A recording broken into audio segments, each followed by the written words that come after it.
태풍 송다의 영향으로 지역에도 150mm가 넘는 많은 비가 내렸습니다. 말랐던 밭작물은 활기를 되찾았지만 식수원인 주암댐 저수율은 여전히 낮습니다. 내년에 착공할 경전선이 순천 도심을 통과하는 것을 놓고 주민들의 반대 여론이 확산하고 있습니다. 정부는 2천억 원이 넘는 추가 사업비 때문에 우회 신설에 난색을 표하고 있어 논란입니다. 누리호 발사 성공 이후 고흥이 우주관광지로 떠오르고 있습니다. 휴가철 우주항공교육의 적지로도 인기가 높습니다. 전남 지자체마다 지역민에게 지급하는 재난지원금 횟수나 금액이 제각각입니다. 재정 자립도에 따라 금액은 달라지는데 한 푼도 받지 못한 자치단체도 있습니다. 안녕하십니까. 월요일 밤 여수 MBC 뉴스데스크입니다. 태풍 송다의 영향으로 지난 주말부터 전남 지역에 비가 내리고 있습니다.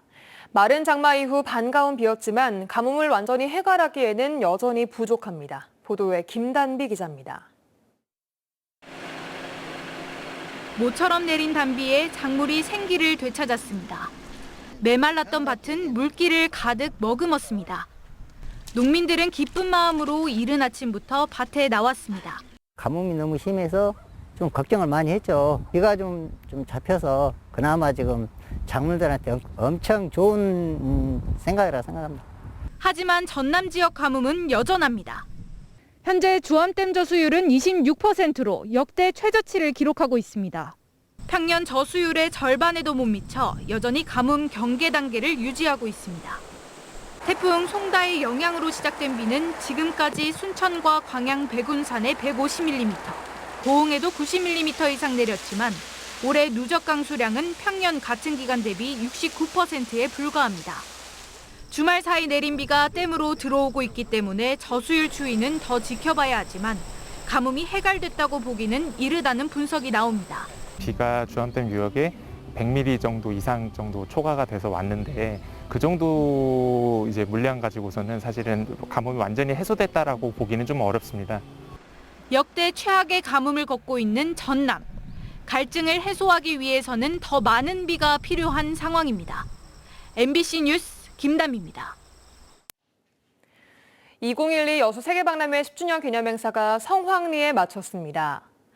여수시에 따르면 지난달 22일부터 31일까지 여수 세계박람회장에서 펼쳐진 박람회 개최 10주년 기념행사에 18만 8천여 명이 방문한 것으로 집계됐습니다. 또 리마인드관 메모리월에는 박람회 10주년 축하 메시지와 성공적인 박람회장 사후 활용에 대한 기대가 모아졌습니다. 여수시는 이번 행사가 박람회 10주년 기념과 함께 2016 여수 세계 섬 박람회와 COP33 유치를 홍보하는 데도 큰 도움이 된 것으로 평가하고 있습니다. 요즘 순천 지역의 가장 큰 현안은 내년 착공할 경전선의 도심 통과 문제입니다. 순천시도 시민들도 강하게 반발하는 가운데 철도의 특성상 한 번 건설하면 100년 이상 옮기기 힘들다는 게 가장 큰 걱정입니다. 순천시가 지속적으로 건의하고 있는 대안은 무엇인지 최우식 기자가 보도합니다. 여수 둔덕에서 미평을 거쳐 만성리까지 구도심을 지나던 전라선이 수십 년 만에 옮겨지고 이제는 시민들의 힐링 쉼터, 걷기 좋은 길로 탈바꿈했습니다. 오랫동안 단절됐던 도심이 연결되면서 고가 차도도 철거됐고 지역은 활기를 되찾고 있습니다. 이처럼 여수에서는 도심을 통과하는 철길이 외곽으로 우회하거나 터널로 바뀌었는데 최근 순천에서는 30분에 한 대꼴로 고속열차가 도심을 통과한다는 소식에 여론이 들끓고 있습니다. 우회하라! 우회하라! 한 도시의 도심을 관통하는 이 문제는 한 지역을 한 100여 년 정도를 발전을 더디게 하는 부작용이 있기 때문에 이 부분에 대해서 청와대에서 균형 있게 내년에 착공 예정인 경전선 순천에서 벌교 구간이 문제인데 국토교통부는 현재의 경전선 노선을 그대로 활용하고 2028년까지 3,016억 원의 예산을 투입한다는 계획입니다. 순천 지역에서는 주민들의 여론 수렴조차 없었다며 이미 수년 전부터 반대 정서가 강하게 표출되고 있습니다. 순천시도 당초 계획보다 2,500억 원가량 사업비가 증액되지만 시 외곽으로 우회할 것을 수차례 건의한 바 있습니다. 순천시는 경전선이 도심을 통과한다면 시내 곳곳에서 심각한 교통체증이 빚어지는 것은 물론 소음과 안전 문제로 인한 민원도 끊이지 않을 것으로 우려하고 있습니다. 벌교에서 순천역 구간을 기존 노선을 통과하면은 시민들한테 너무나 많은 피해를 주기 때문에 서측으로 약간 우회를 해서 이렇게 기존의 경전선에 연결하는 우회 노선안을 저희들이 1차로 원하고 있습니다. 현재 추진되고 있는 정부의 경전선 계획은 장기적인 관점에서 순천시 도시 계획에 큰 걸림돌이 될 것이라는 인식이 확산되고 있습니다. 때문에 당분간 순천 지역에서 경전선 도심 통과를 둘러싼 논란은 쉽게 가라앉지 않을 전망입니다. MBC 뉴스 최우식입니다. 전라남도 의회가 30년 전남도민의 염원인 을과대 조속 유치를 촉구했습니다. 전남도 의회는 전남은 전국 광역단체 가운데 유일하게 의과대학이 없고 응급의료 취약지역이 전국에서 가장 많다며 국정과제인 국가균형발전을 위해서라도 의대 유치가 절실하다고 주장했습니다. 전남도 의회는 24명의 도의원이 참여한 의대 유치 대책위원회를 꾸리고 활동에 들어갔습니다. 코로나19 사태 등으로 중단됐던 광양 숯불구이 축제가 4년 만에 재개됩니다. 축제 추진위원회는 광양 시민의 날 행사와 연계해 오는 10월 7일부터 사흘 동안 광양읍 서천체육공원 일원에서 숯불구이 축제를 개최한다고 밝혔습니다. 위원회 측은 올해는 축제 기간을 단축하고 야시장도 운영하지 않기로 했다며 향후 실무위원회를 구성해 구체적인 프로그램을 논의할 계획이라고 설명했습니다. 민선 8기 초기 각 시군에서 앞다퉈 재난지원금 추가 지급에 나서고 있습니다. 지방선거 공약을 이행하는 건데 아직까지 별다른 재난지원금 지급 계획이 없는 시군 주민들은 상대적으로 서운함을 느끼고 있습니다. 양현승 기자가 취재했습니다. 영광군이 재난지원금 지급을 결정했습니다. 민선 8기 군수의 선거 공약이었고 전 군민들에게 1인당 100만 원씩 줄 계획입니다. 영광군 자체 예산으로 520억 원이 쓰입니다. 군수님께서 군민들한테 조금이라도 위로를 해주고 심리적이나 육체 이런 것들을 좀 해소를 시켜주자 하는 차원에서 광양시도 재난지원금을 지급합니다. 전체 시민에게 30만 원, 19세 이하에게는 40만 원을 추가로 지급합니다. 선심성 예산이란 비판도 있지만 일단 언급이 됐다 하면 지방의회에서도 딱히 제동을 걸지 못합니다. 주민들 여론 때문입니다. 무안, 장성, 장흥 등도 선거 공약에 재난지원금 지급이 포함됐습니다. 재난지원금에 인색한 지역 주민들은 뭔가 손해보는 듯한 느낌을 받을 수밖에 없습니다. 제일 적었다고 봐요. 지원금이 목포가 아마 타 지역에 비해서 굉장히 좀 적지 않았나 그런 생각을 해요. 전남 시군 모두 재정 자립도가 낮은 실정이지만 재난지원금 액수와 횟수는 천차만별입니다. 영암군은 5차에 걸쳐 75만 원을 줬고 목포시는 2차례 20만 원, 신안군은 단 한 차례도 없었습니다. MBC 뉴스 양현승입니다. 경찰 수사를 통해 광주의 한 고등학교 시험지 유출 경위가 속속 드러나고 있습니다. 두 고등학생은 중간고사 이전부터 교무실을 10번 넘게 몰래 침입했는데 보안 매뉴얼이나 시스템이 있었지만 형식에 그칠 뿐 곳곳에 구멍이 숭숭 뚫려 있었습니다. 이다현 기자입니다. 당초 알려진 학생들의 교무실 침입 횟수는 중간고사 2차례, 기말고사 2차례 등 총 4차례였습니다. 하지만 경찰 조사 결과 이들 두 고교생이 교무실에 몰래 침입한 것은 그보다 훨씬 많은 13차례에 이르는 것으로 드러났습니다. 중간고사가 시작되기 훨씬 전인 올해 3월부터 선생님의 컴퓨터 노트북에 페이로드라는 해킹 프로그램을 깔아 자신의 집에서 원격으로 캡처 화면을 받아보려 했습니다. 하지만 이게 여의치 않자 교무실에 드나들며 교사들의 컴퓨터에서 자료를 빼냈던 겁니다.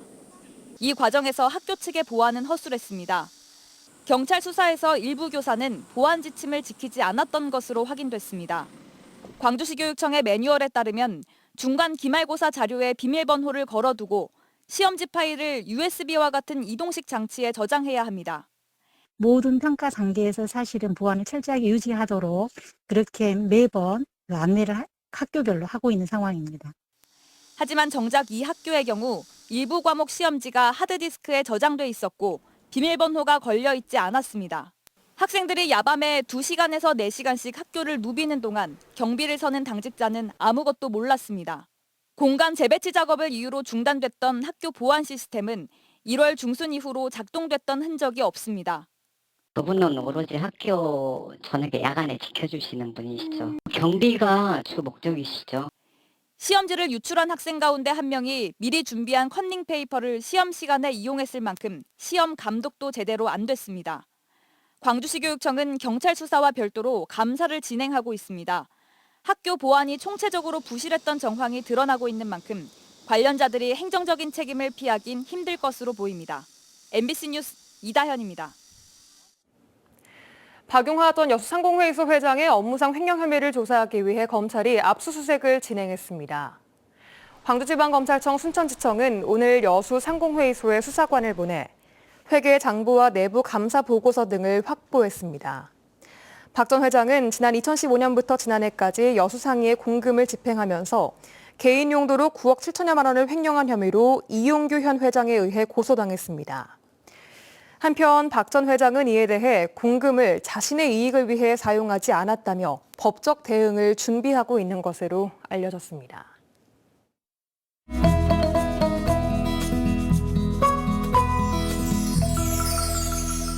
태풍 송다의 영향으로 지난달 30일부터 오늘까지 순천이 최고 150mm의 비가 내렸습니다. 계속되는 비와 습한 공기로 더위는 한풀 꺾였습니다. 낮 최고 기온은 31도로 어제보다 1도 높았습니다. 내일도 흐리고 비 오는 날씨 이어집니다. 여수가 26에서 30도, 순천이 26에서 32도, 광양은 26에서 32도, 고흥은 25에서 31도입니다. 또 광주는 26에서 31도, 목포는 26에서 31도로 예상됩니다. 해상도 흐리고 한때 비 오는 날씨 보이겠습니다. 파도는 최대 2m까지 일겠고 바람은 초속 7m에서 12m 사이 예상됩니다. 여수 만조 시각은 오전 11시 43분, 간조 시각은 새벽 5시 34분입니다. 제6호 태풍 트라세가 북상하면서 내일까지 비가 내리겠습니다. 올해에는 일부 지역에 소나기 내린 뒤 토요일에 또 한 차례 비가 오겠습니다. 지금까지 AI 날씨였습니다. 요즘 휴가철을 맞아 피서지마다 인파가 몰리고 있습니다. 특히 누리호 발사를 성공적으로 치른 고흥 일대는 천문대와 전망대 등 천문 우주시설이 이색 관광지로 각광을 받고 있습니다. 강서영 기자입니다. 고흥 우주천문과학관의 천문대 천정이 열리자 직경 800mm의 망원경이 모습을 드러냅니다. 전남 지역 시민천문대 중 가장 큰 직경의 망원경인데 직경이 클수록 더 많은 천체를 선명하게 볼 수 있습니다. 특히 여름철에는 은하수가 보다 굵게 보이고 토성 등의 행성이 보이기 시작하기 때문에 천문대의 인기가 높아지는데 최근 고흥 우주천문과학관에는 많게는 하루 200명의 관람객이 몰려들고 있습니다. 고흥 우주천문과학관은 여름 휴가철에 발맞춰 로켓 만들기 체험 행사를 개최해 우주 꿈나무들을 맞이하고 있습니다. 우주센터랑 상당한 거리가 있음에도 불구하고 저희 쪽으로도 많이 오셨거든요. 날씨가 정말 좋아서 은하수가 보일 때는 탄성을 지르시고요. 나로우주센터 우주과학관과 남해 우주발사 전망대 등 인근의 다른 우주관광시설에도 관광객들의 발걸음이 이어지고 있습니다. 누리호 발사를 앞둔 지난 5월과 6월 고흥 나로우주센터 우주과학관은 달마다 11,000여 명이 넘는 방문객이 몰렸고 누리호 발사대뿐만 아니라 회전 전망대를 통해 남해안 해변을 한눈에 들여다볼 수 있는 남해 우주발사 전망대에도 지난 6월 13,000여 명이 다녀갔습니다. 누리호 발사 성공 이후 우주 분야에 대한 관심이 높아지면서 덩달아 고흥 우주관광도 각광을 받고 있습니다. MBC 뉴스 강서영입니다. 광양시가 미분양 관리 지역에서 해제가 된 지 4개월 만에 다시 선정됐습니다. 주택도시보증공사는 지난달 29일 광양을 비롯해 대구 4개 구, 경북 포항과 경주 등 전국 9개 지역을 미분양 관리 지역으로 신규 지정했습니다. 미분양 주택수가 500세대 이상인 광양은 미분양 해소 저조와 미분양 우려 등 2가지 선정 요건을 충족했습니다. 앞으로 해당 지역에서 사업자가 분양 보증을 받으려면 예비 심사를 거치는 등 절차가 까다로워져 아파트 공급이 줄어들 전망입니다. 고흥군이 서로 돌봄도시 고흥을 민선 8기 비전으로 설정했습니다. 고흥군은 최근 서로 돌봄도시 고흥문화도시 사업에 주력하기로 하고 관내 515개 마을 동행 사업과 자연 생태계의 가치를 기반으로 하는 갱번 치유 사업, 미래지향적 청년 우주 사업 등을 3개 영역 사업으로 선정해 추진하고 있습니다. 고흥군은 문화체육관광부의 제5차 문화도시 지정 공모사업의 첫 관문을 통과해 오는 9월 예비 문화도시 선정과 내년 10월 제5차 법정 문화도시 지정에 대비하고 있습니다.